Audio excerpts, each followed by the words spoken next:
Insights, o podcast do Bradesco. O mercado de incorporação, ele depende muito fortemente de duas coisas, né? Crescimento do PIB e juro num patamar abaixo de 2 dígitos. E nesse cenário, né, o mercado acelera. Localização diz muito sobre o imóvel que você está comprando. Então, quanto melhor a localização, mais seguro o investimento, né? Não significa que você vai ganhar dinheiro dele, mas com certeza você minimiza bastante a chance de perder dinheiro. Esse é um dos destaques de hoje, mas tem muito mais. Eu sou Cláudia Samajauskas e este é o Insights, o podcast com ideias que provocam um novo jeito de pensar.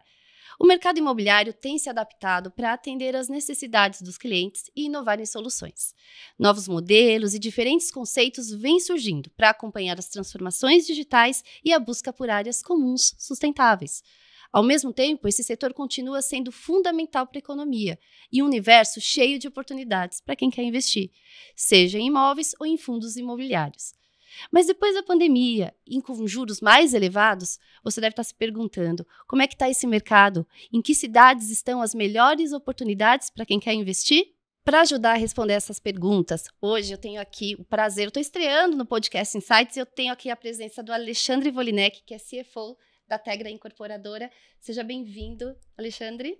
Obrigado, Cláudia. É um prazer estar aqui. Agradeço aí ao Bradesco pelo convite e sempre muito bom falar desse mercado fantástico, super interessante, complexo, que é o mercado imobiliário, principalmente junto com um craque como o André, que está aqui com a gente também.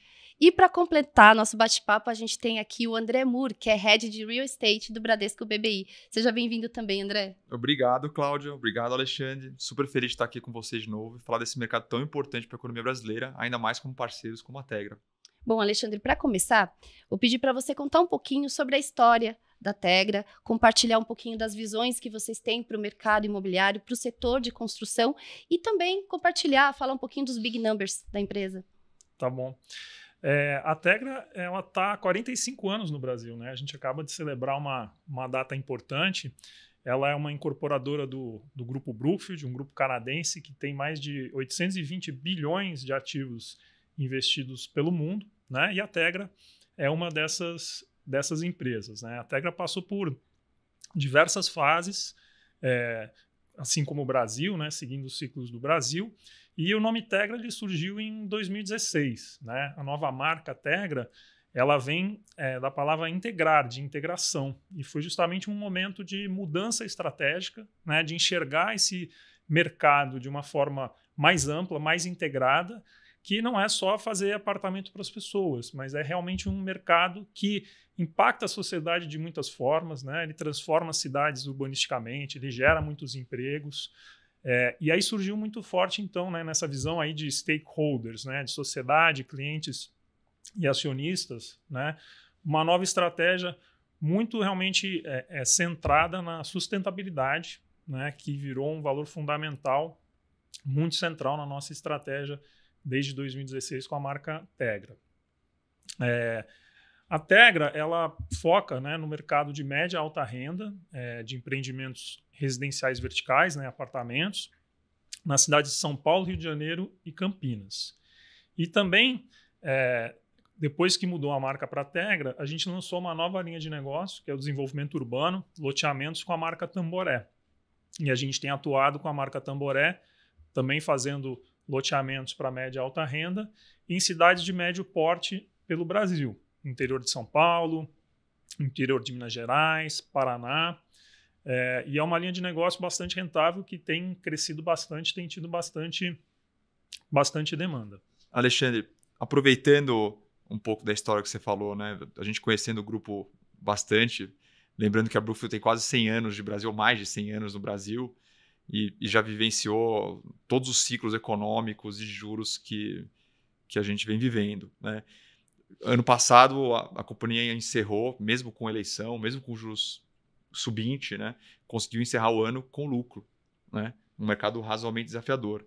E agora, passado tudo isso, passado até inclusive a discussão de pandemia, né? A gente começa a ter visibilidade de um ciclo de redução de juros, né, que para a incorporação imobiliária é combustível, é uma coisa super importante. Né? Então, eu queria que você falasse um pouco dessa perspectiva desse novo ciclo, né? E quais são os planos da Tegra nesse sentido, se fazer um IPO, alguma coisa que faz sentido também para aproveitar um pouco mais esse ciclo. Então, se você puder dividir com a gente o que vocês estão vendo nos próximos 2 anos, acho que seria super enriquecedor.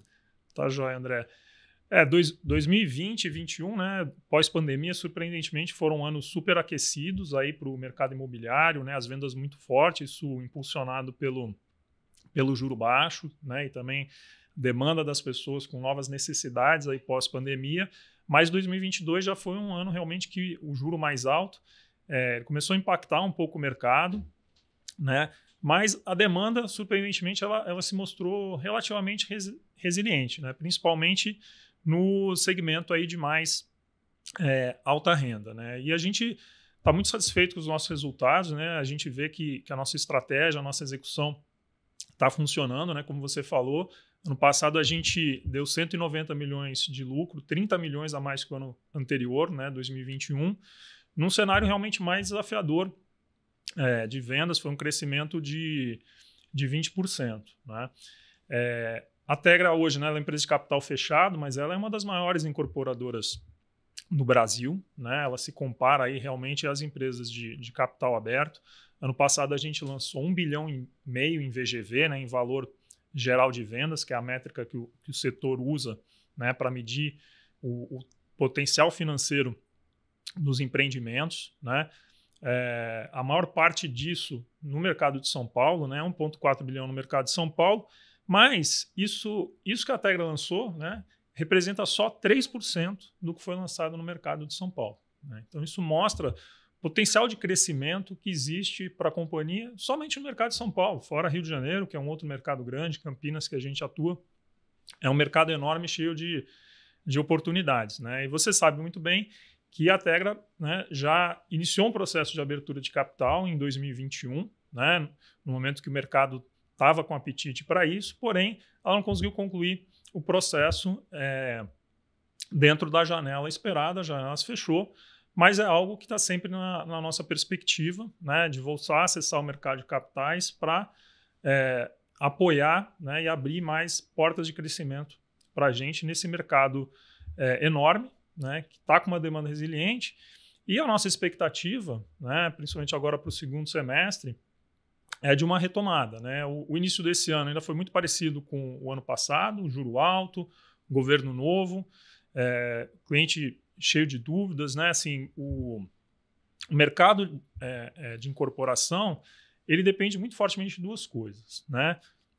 Crescimento do PIB e juro num patamar abaixo de 2 dígitos. E nesse cenário, né, o mercado acelera. E a gente já teve boas notícias do PIB, né, que já foi revisado para cima as projeções, então o Brasil está crescendo, a economia está pujante, mas o cliente ainda estava inseguro, né, não se mexia. E agora também a gente começa a ter sinalização clara de queda de juros, né, as curvas, né, o mercado antecipa, as curvas de juro futuro cederam bastante, né, e a melhor notícia que no fim é um indicador que sintetiza esses fatores externos na cabeça do cliente, é o índice de confiança do consumidor, né. Então, de maio para junho, o índice de confiança do consumidor mudou, né? Ele cresceu e está no maior patamar desde janeiro de 2018 ou 2019, se não me engano. Ou seja, de um longo período aí, desde antes da pandemia, a gente está no patamar mais alto de confiança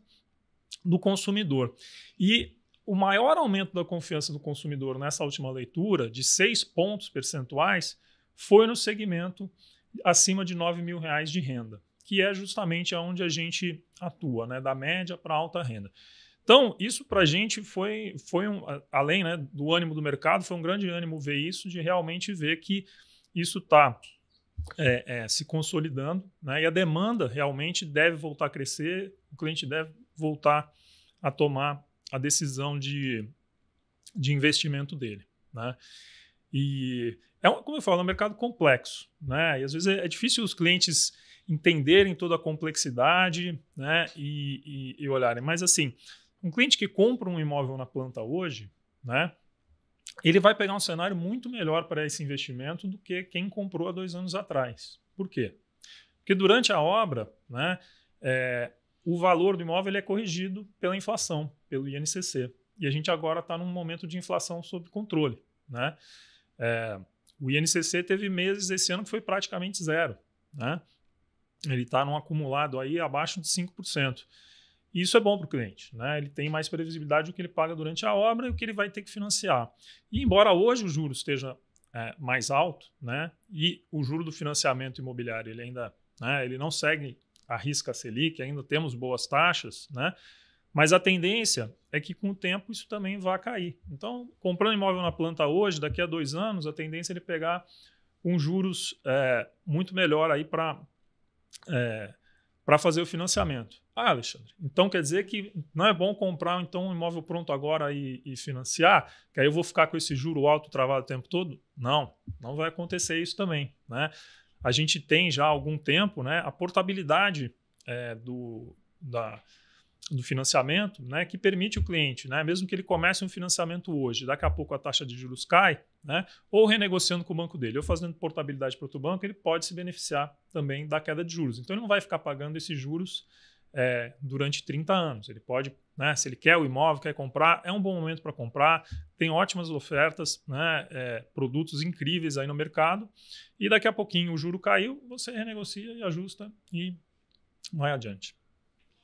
Pegando o seu gancho, você comentou que São Paulo tem um potencial enorme, e isso é fácil de notar, a gente vindo no trabalho, não sei se vocês percebem isso, a gente vê uma quantidade enorme de empreendimentos, de novos lançamentos.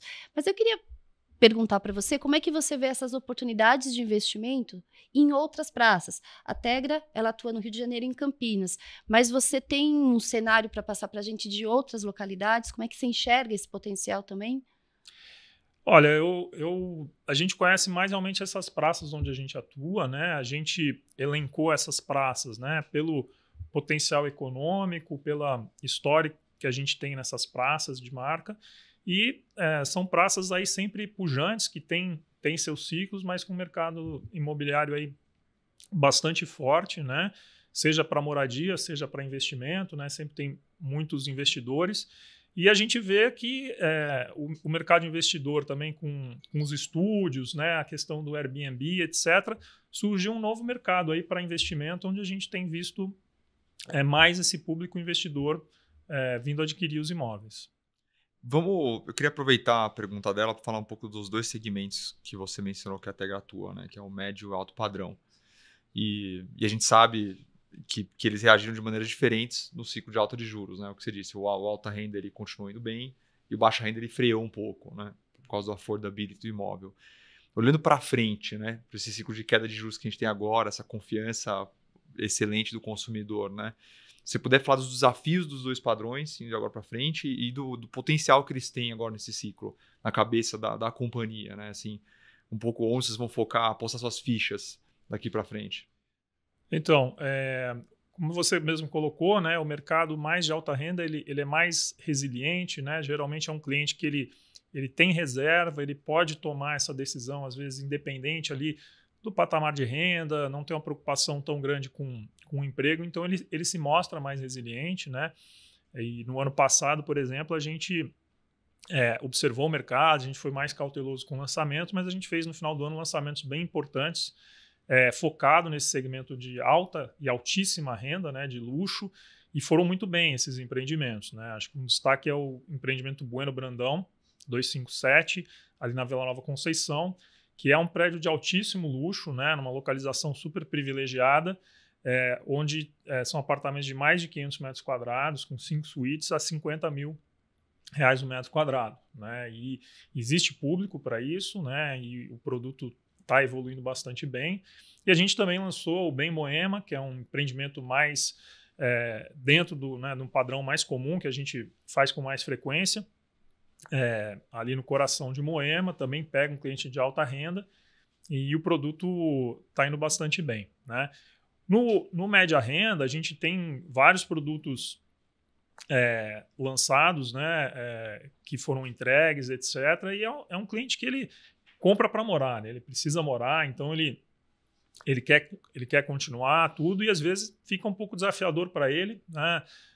Às vezes a questão para algumas pessoas que a renda não evoluiu, o saldo devedor evoluiu um pouco demais, ou uma pessoa da família perdeu renda, assim por diante, né? Mas a gente tem, o cliente ele quer morar, ele quer ficar com o imóvel. Como a gente tem um portfólio grande, a gente tem conseguido aí com bastante sucesso acomodar a situação individual de cada um através de migrações, né? Então, a gente às vezes muda para uma unidade menor, muda para um outro empreendimento e tem conseguido encaixar o cliente para fazer o financiamento, né? Os bancos continuam financiando normalmente, né? Claro, a taxa de juros um pouco mais alta, ela muda o comprometimento de renda, mas acho que o mercado financeiro também se adaptou bastante, né? Prorrogando o prazo de financiamento, né? Então, ao aumentar o prazo de financiamento, com juros mais altos, isso compensou um pouco e os clientes estão conseguindo encaixar o saldo devedor no financiamento, né? E aí, olhando para frente, né? Acho que esse índice de confiança do consumidor, né? Ele é muito mais crítico para quem não tem uma poupança grande no banco, né? Que possa, né? O patrimônio grande, que às vezes pode tomar essa decisão com menos risco, independente da situação futura, né? Então, a gente acha que deve ter uma retomada aí interessante para o segundo semestre. E eu tenho a impressão que a revisão do programa Minha Casa Minha Vida, né, que ele acaba invadindo um pouco para esse média renda, né, com o teto mais alto. Também vai turbinar um pouco mais a demanda para esse tipo de imóvel de média renda, assim, né? Vamos ver, eu tô curioso.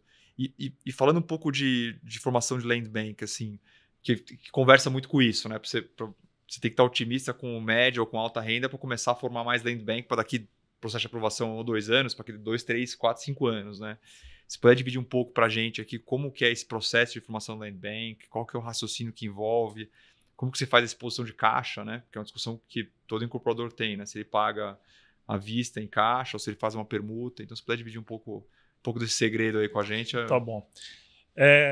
Bom, o negócio de incorporação, né, ele é super complexo, né? Então, é difícil, né? E aí o pessoal lá das áreas da empresa pode até ficar chateado comigo, dizer que tem uma coisa que é mais importante que a outra, mas assim, se tem uma coisa que é fundamental, né, é comprar bem o terreno, né? Eu já trabalhei em grandes empresas de outros setores, então eu sempre tinha muito aquela coisa assim, nós somos um transatlântico, né? Então a gente tem que pesquisar muito, olhar nossas decisões, porque se a gente tomar a decisão errada, a gente leva muito tempo para mudar, né? Mas incorporação tem uma coisa que é um pouco diferente, né? Não sei se vocês já ouviram aí um áudio que está na internet e tal, que é um navio de guerra americano super potente, né? Que fica ameaçando um negócio que ele está vendo no radar dele, pedindo para mudar a rota, né? Senão eu vou acabar com você, tudo. E é uma língua estrangeira, o cara não se comunica tão bem, mas aí naquele inglês macarrônico ele finalmente consegue dizer para o cara, olha, eu gostaria muito, né? Mas eu não sou um navio, eu sou um farol, né? Não tem como eu mudar minha rota, né? E o terreno na incorporação é quase isso, né? Você fixa aquela localização. Então, se você escolhe o terreno, você não tem mais mudança de rota, né? Então, é mais difícil ainda do que um transatlântico, uma grande incorporação. Então, né, a compra do terreno talvez é aquela decisão que tem que ser mais bem pensada, mais analisada, porque não dá para você depois pegar o terreno e falar assim, esse terreno não está mais bom aqui, levar para lá, né? Ele é imóvel, né? É a característica do setor, né? Então, assim, a gente precisa realmente estrutura, pessoas com conhecimento, muita análise, muito dado. Então, a gente tem uma área de inteligência de mercado, né? Que apoia muito a área de terrenos, que também faz um trabalho de prospecção grande, né? E os terrenos eles podem vir de 2 formas, né? Alguém que tem um terreno grande e vende esse terreno grande, que é o mais fácil, né? Mas principalmente aqui em São Paulo, né? O que a gente fala é o trabalho de montar casinhas, né? De comprar casinhas, de ir negociando proprietário a proprietário, né? E quando você consegue fechar uma quadra inteira, aquilo é uma grande vitória, né? É um trabalho que às vezes leva anos, mas que aí você agrega valor, você gera um terreno e você transforma, literalmente, né, aquele pedaço daquele bairro, né, com casinhas, muito aqui em São Paulo, né, tem muita casinha feita na década de 50, etc., tal, né, com baixo adensamento, em regiões super centrais, nobres, né, como Pinheiros, Perdizes, Moema, né, e aí você consegue montar o terreno. Então, tem esse trabalho, né, de buscar os donos de terreno, de montar o terreno, né, e a gente... como é que o pessoal começa a trabalhar isso, né? A nossa área de inteligência de mercado, ela estuda as micro-regiões, né, da cidade, com uma série de dados, olhando tanto do ponto de vista de demanda quanto de oferta, né?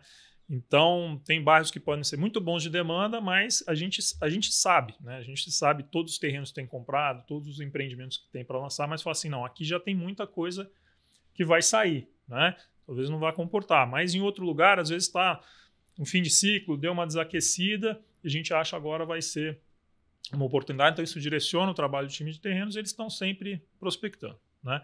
A gente tem uma máxima lá na empresa, né? O Bira, que é o nosso presidente, ele fala assim, eu não quero saber se o terreno é bom ou ruim, se tiver um terreno sendo vendido em São Paulo, tem que passar nessa mesa para a gente avaliar, né? E decidir. Então, a gente faz muitos comitês de terreno, olha, faz análise financeira, faz retorno. E aí, indo no método de pagamento aí que o André conversou comigo, né? Perguntou. Existe, né, o pagamento em dinheiro à vista, né? E esses terrenos de casinha, embora eles tenham, né, você consiga agregar muito valor ali, tipicamente eles são pagamento à vista, né? É um desembolso grande de dinheiro na frente, né? E aí muitas vezes a gente usa, né, recorre ao mercado financeiro, às vezes para estruturar uma operação, para fazer o fluxo de caixa, né? Isso é bastante comum. Mas quando você compra, né, um grande terreno, às vezes até de pessoas que são terreneiros, que investem no mercado imobiliário, né, compram terrenos para vender depois, é muito comum a permuta, né? Ou seja, você não coloca dinheiro, né, e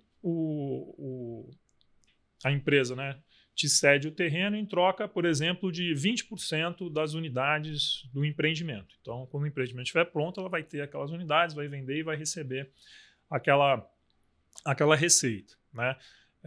E aí é um modelo que para a empresa, né, ela gasta menos caixa, ela investe menos na frente, né? Então também é interessante. Né? No Rio de Janeiro, a gente, principalmente na região da Barra de Tijuca, a gente tem bastante essa característica, mas aqui em São Paulo cada vez menos tem esses terrenos, né? E o que a gente tem realmente é montar novos terrenos com as casinhas. E a gente tem conseguido também, né? As últimas 4 aquisições que a gente fez foram terrenos super estratégicos, né? Que a gente conseguiu fazer um financiamento de longo prazo com os proprietários, para ir pagando aos poucos, lançar o projeto, começar a ter receita do projeto e aí financiar o próprio terreno dentro do projeto. Alexandre, complexo realmente todo o processo de planejamento de um novo empreendimento. Eu queria acrescentar aqui uma pergunta aqui, imaginando então essa questão, associar aqui a sustentabilidade que você até comentou bem no início, que é um dos pilares da Tegra. Como é que quando vocês estão pensando no novo empreendimento, vocês consideram o impacto ambiental, o impacto social e urbanístico para desenvolver um novo produto imobiliário? Então, a sustentabilidade na Tegra, né, ela realmente virou um pilar estratégico importante, como eu te falei, aí a partir de 2016, né, e a gente, no setor de incorporação, fomos pioneiros nesse tema, nesse assunto, né, e a sustentabilidade, ela não é uma área da empresa, ela não é um processo da empresa, ela é algo que está embutido na estratégia e na cultura da empresa, de cada pessoa, de cada colaborador, né, para pensar nisso, e dos nossos parceiros, né, que a gente traz junto para trabalhar com isso. E ele realmente tem que estar, né, dentro do processo inteiro. Né? Então, a gente começou, né, a entender melhor os impactos, por exemplo, ambientais dos nossos projetos e a medir o consumo de água, medir o consumo de energia, fazer o inventário de gás estufa. E quando, né, o Peter Drucker falava, né, não dá para gerenciar o que você não pode medir. Né? E aí você começa a medir, né? E muitas vezes só de medir e olhar os números surgem ideias, surgem oportunidades, né? E é muito interessante como a sustentabilidade alimentou a inovação da empresa, né? A partir do momento que você começa a olhar algo que você sempre fez da mesma forma e pensar, poxa, como eu posso gastar menos água? Como eu posso gastar menos energia? Como eu posso gerar menos resíduo? Como eu posso reciclar? Surgem ideias incríveis, né? Então, por exemplo, a gente tem o que a gente chama de tapume ecológico, né? Então ele é um tapume feito de material reciclável que a gente não joga fora. Ele monta que nem um Lego, a gente não joga fora no final da obra, né? E ele custa mais caro que um tapume convencional descartável, mas em 2 obras ele se paga e a gente já tem tapumes utilizando na 3ª obra, né? Então isso foi uma inovação, foi uma invenção da Tegra, para dar um exemplo, né? A gente tem trabalhado muito agora com os nossos parceiros, né? Existe um tema técnico aí de emissão de gases, que é o escopo 1, 2 e 3, né? Onde o escopo 1 são as suas emissões diretas, né? E o escopo 2 e 3 são as emissões da cadeia, e a gente está trabalhando, a gente quer neutralizar a emissão de gases da cadeia também, né? Então a gente tem trabalhado em parceria com os fornecedores, né? Então, ano passado, a ArcelorMittal lançou um aço chamado X-Carb, que ele, no processo de produção dele, né, ele emite menos gás carbônico, né, e foi um desenvolvimento conjunto, né. E a gente também tem parceria com o Votorantim, que lançou um concreto chamado Spectra, que também emite menos energia. E aí, aquilo que você estava falando do planejamento, né? Se hoje você pega uma obra que está pronta, projetada, e você quer aplicar esses materiais, economicamente, talvez vai ser oneroso para você.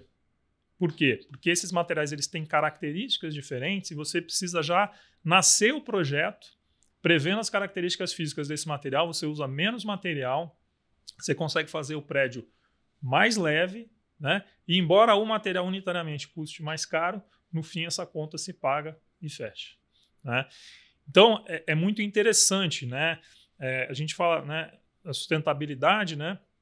Ele precisa ser sustentável economicamente também, né? Então a inovação tem ajudado muito isso, né? Que a gente consiga inserir isso no nosso processo produtivo de uma forma integrada, fim a fim. E como é que vocês fazem para apresentar isso para os seus parceiros, para os clientes e para o mercado, todas essas ações de inovação e com foco na sustentabilidade? Tá. Então, assim, a gente nunca fez divulgação, marketing dessas ações, né? A gente conversa muito isso, né, na liderança, que a gente acredita nisso, a gente acha que esse é o caminho, né? Que quem não seguir esse caminho não vai ser sustentável, né? Vai ser engolido pelo mercado, isso é a coisa certa a fazer, né? Então, a gente nunca fez grandes divulgações disso, mas a gente comunica muito para quem, né? Para os nossos colaboradores e para os nossos parceiros, isso é o tempo todo. O tempo todo a gente está comunicando, a gente está dando treinamento, é um tema recorrente que a gente fala sempre, né? Porque é uma parte importante da nossa cultura. O pessoal está sempre se atualizando, indo para congressos, etc., né? Porém, né, a divulgação para o mercado acaba vindo, né, de uma certa forma, porque a Tegra passou a ser reconhecida. A gente já ganhou vários prêmios, né? Então, ano passado, a gente ganhou um reconhecimento da Exame, né, por ESG, e um prêmio Master Imobiliário, que é o maior prêmio do setor. A gente também ganhou ele na questão ESG, né? A Tegra já tem muitos prêmios Master Imobiliário de arquitetura, de empreendimentos icônicos, tudo, que é algo, né, que, claro, a gente almeja, mas agora a gente tem também um prêmio de ESG e ganhamos também, ano passado, um prêmio de segurança do trabalho, que é algo, né, que está inserido, né, muito, para a gente é muito caro essa questão da segurança do trabalho, né? Mas aí faltou, né, um público que é importantíssimo para a gente, né, porque acho que tem muitos de vocês nos ouvindo nesse podcast, que é o público aí de investidores, né? Onde a gente busca realmente as melhores práticas de governança, né, em todos os aspectos da empresa, e na comunicação ESG a gente também está sempre se atualizando. Então, desde 2020, né, a gente publica um relatório de sustentabilidade auditado pela Ernst & Young, que é a nossa auditoria independente, isso alinhado aos padrões GRI e SASB. Quem é especialista no assunto sabe o que isso significa, eu não sei que, enfim, são entidades aí que, né, as melhores entidades reconhecidas, né, e a gente vem seguindo esse padrão, e esse ano a gente deu um passo importante, né, que é um novo modelo de relatório, que se chama relato integrado. Então, hoje em dia é considerado o melhor padrão para você fazer esse reporte de ESG, né? Então, a gente comunicou, né, o nosso relatório ESG nesse modelo de relato integrado, onde a gente incluiu também um trabalho que a gente fez no ano passado, né? A Tegra agora é signatária do Pacto Global, e a gente trouxe, então, né, essa questão das ODS, né, das Metas de Desenvolvimento Sustentável da ONU, para o nosso planejamento estratégico, para casar, e a gente criou a estratégia Cidades Regenerativas 2030, né, onde, né, o impacto social positivo, né, para a sociedade está no centro dessa estratégia, né, seja via geração de empregos, seja via transformação urbana, moradia, né, e trabalhando em 3 pilares importantes, né, para que a gente faça isso de uma forma sustentável. Então, um compromisso nosso de chegar a net zero, né, compensar 100% das nossas emissões até 2030, promover negócios transparentes, né, que aí pega uma questão aí realmente muito ampla na parte social e de governança, de inclusão, diversidade, né, entre uma série de ações nisso, e a economia circular, né, que aí a gente está falando de reciclagem, de reutilização, né, de melhor uso dos materiais da natureza, né? E é uma metodologia interessante, né, porque ela parte dos inputs, né, das entradas que você tira do ambiente da sociedade e os outputs que você gera em termos de capital humano, capital natural e capital financeiro, né? Então, por exemplo, né, a gente utiliza muita mão de obra, então utiliza capital humano, né, mas a gente devolve renda, né, para essas pessoas, a gente devolve capacitação. Então foi um exercício interessante, né, porque são coisas que a gente faz, está no nosso dia a dia, a gente às vezes não para pensar, né? Então isso é tudo publicado aí via relatório integrado, né? E a gente tem buscado também selos, certificações. Então a gente é uma empresa empreendedora Aqua, né? Aqua ele é um selo de certificação para empreendimentos imobiliários, que ele atesta não só questões sustentáveis, mas de conforto acústico, de conforto térmico, né? Então, hoje tem várias empresas fazendo empreendimentos Aqua, mas o diferencial da Tegra é que a gente é um empreendedor Aqua, que quer dizer que desde essa certificação, todos os nossos empreendimentos têm a certificação, né? Então, não é que a gente escolhe alguns empreendimentos, isso está na base da nossa estratégia, então todos os empreendimentos vão seguir essa certificação. E aproveitando o que você está falando de uma mudança de paradigma do setor, né? E tem muita gente falado sobre a mudança tecnológica que a gente está vendo agora, né? Uma transformação tecnológica e muita gente comparando com a transformação tecnológica do surgimento da internet, né? Que é inteligência artificial, eletrificação das coisas, né? Você digitalizar o mundo que a gente vive, né? Como que isso aqui tem impactado, vai impactar o jeito que vocês incorporam, né? Desde a concepção do empreendimento, o jeito que você vende, o jeito que você mantém a propriedade depois. Você já tem uma visão disso? Já estão sentindo o impacto disso? Como que... Eu acho que a transformação vem acontecendo, né? Eu acho que essa última inteligência artificial, a gente está ainda digerindo e começando a aprender, né? Mas assim, eu acho que, de novo, né, é importante o DNA da inovação está embutido na empresa, né? Eu acho que a indústria de construção civil, né, em termos de método, ela inovou pouco, né? Aí tem milênios essa indústria e pelo menos assim, vai ter um século que se faz as coisas mais ou menos da mesma forma, né? Mas eu comentei, acho que tiveram duas coisas que movimentaram muito a inovação dentro da empresa, né? No processo produtivo, né? Na área de engenharia, né? Então, foi a implantação do BIM, né? O BIM é uma tecnologia de auxílio à manufatura, né? do produto, associada ali ao CAD, ao projeto em 3D, mas que você simula, né? E acompanha a produção do prédio, as fases, ele monta o prédio. E se você for qualquer incorporadora grande, de médio porte, todo mundo tem o BIM. Mas ter o BIM, né, e conseguir implantar o BIM em todo o seu potencial são duas coisas diferentes. Então, foi um processo, né, muito longo lá na Tegra, né, e que exigiu realmente muita capacitação, muita inovação, trazer tecnologia, integrar. E da turma que fez esse BIM, nasceu uma área de inovação dentro da área de construção, com esse aprendizado, parcerias com universidades, a gente tem ciclos anuais de inovação, de projetos para propor, né? Por exemplo, o Ecotapume, que eu falei para vocês, surgiu desse ciclo, né? Uma proposta de um grupo de funcionários que trouxe isso, montou o projeto, apresentou e a empresa falou, vamos fazer. Né? E patrocinou e fizemos para todos os empreendimentos.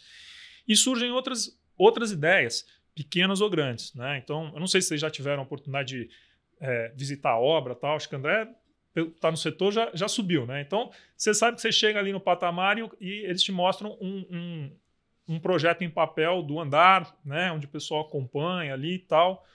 E tem um grande problema, né? O papel rasga, o papel fica desatualizado, mudou o projeto, alguém não colou lá e tal. Então, o que a gente trouxe? Né? Via ecossistema de inovação, identificamos uma empresa, um parceiro que tinha um aplicativo, que a gente coloca um QR Code e ele acessa o projeto CAD em 3D no celular. Então, não temos mais o projeto em papel. Né? Então, isso trouxe ganho de produtividade, economiza papel, diminuiu erros e traz muito mais funcionalidade para o funcionário que está lá na obra, ele consegue visualizar, ele consegue ver em 3D e tirar todas as dúvidas do projeto. Né? E uma das últimas inovações, né, que está chegando agora, né, até para os nossos clientes é a realidade aumentada. Né? Então, a gente foi agora na entrega de um projeto aqui no Campo Belo e a gente tem a realidade aumentada para, com o celular, você aponta para a parede e você vê a tubulação elétrica e a tubulação hidráulica sobreposta na parede. Então você sabe aonde passam os canos. Isso antes era entregue num manualzinho, no papel para o cliente, e agora é em realidade aumentada. Isso começou a ser utilizado primeiro pela área de construção, né, para colocar o projeto no local correto, né, para que visse se a execução estava correta, e agora a gente está entregando isso para o cliente como um manual virtual ali, para quando ele precisar fazer um furo, uma fixação, ele vai apontar o celular e falar assim, o cano passa aqui, eu não posso furar. Nunca mais vai errar um cano. Assim a gente espera. Mas se errar, a assistência técnica nossa está ali para apoiar o cliente também.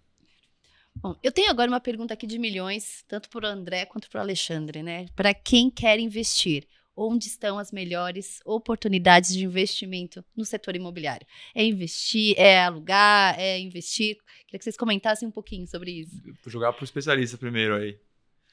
Olha, eu acho que como todo investimento, né, a receita cada investidor ele tem que saber o seu perfil, né? Ele tem que conhecer o seu perfil. Eu acho que tem oportunidade de investimento para todos os perfis. Então, tem gente que quer comprar para morar, tem gente que quer comprar para vender, buscar uma apreciação, tem gente que quer uma renda de aluguel, às vezes ele quer alugar no Airbnb e usar um pouco o apartamento. Então, isso é uma coisa que a gente tem visto cada vez mais, né? A pessoa compra um imóvel porque ela vem muito a São Paulo, no tempo que ela não está usando, ela aluga e assim por diante, né?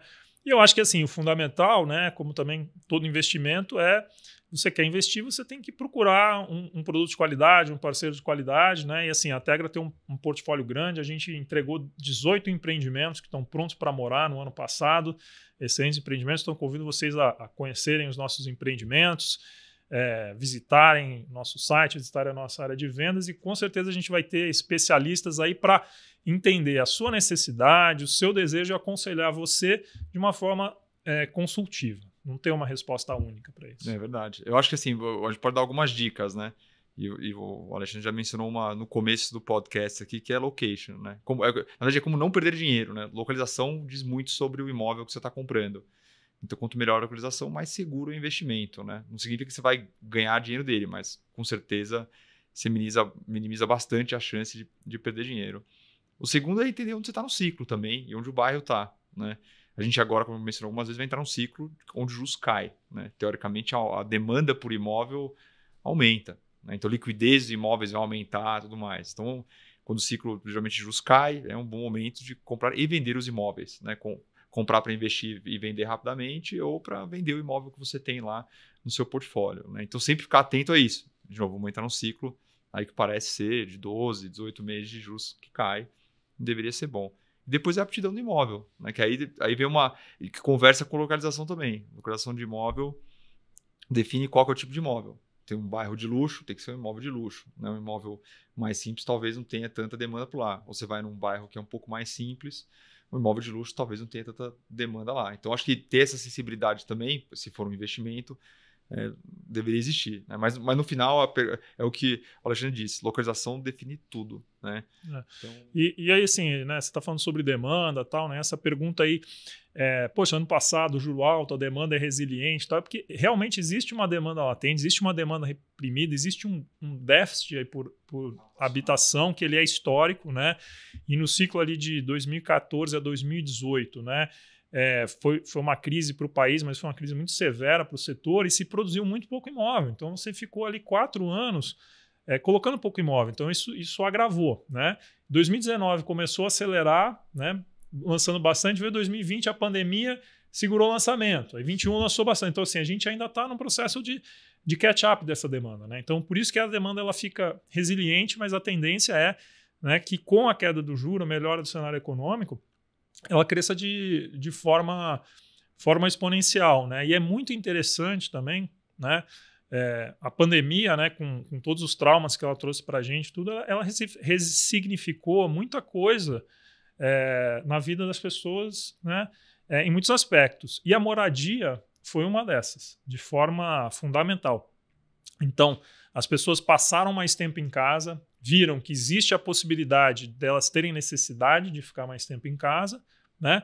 E muitas pessoas continuam passando mais tempo em casa, seja 1 dia, 2 dias, tem gente que continua trabalhando todos os dias em casa, então ressignificou, né? Então as pessoas têm procurado espaços mais amplos, têm procurado outras facilidades, a possibilidade, né, de ter um local de trabalho, um apoio, um home office, mesmo que ela não faça o home office regularmente, né? Eventualmente algum dia ela vai ficar em casa. Então até um amigo meu que é CFO também de uma grande empresa, ele estava falando, poxa, eu tinha progredido na vida, estava gastando mais dinheiro, mas eu estava num apartamento de 110 metros quadrados já há muito tempo e eu estava feliz da vida, porque chegava o final de semana, eu descia para a praia, eu só ia lá para dormir e eu não ia mudar aquele apartamento. E ele falou, não, com a pandemia, né, vi que para mim aquilo era importante, né, ter mais espaço, ter mais conforto. Então, é só um exemplo aí de um cliente que estava acomodado, que não ia trocar de imóvel e trocou. E a gente vê muito isso na demanda dos clientes. Então, tem um movimento aí de troca por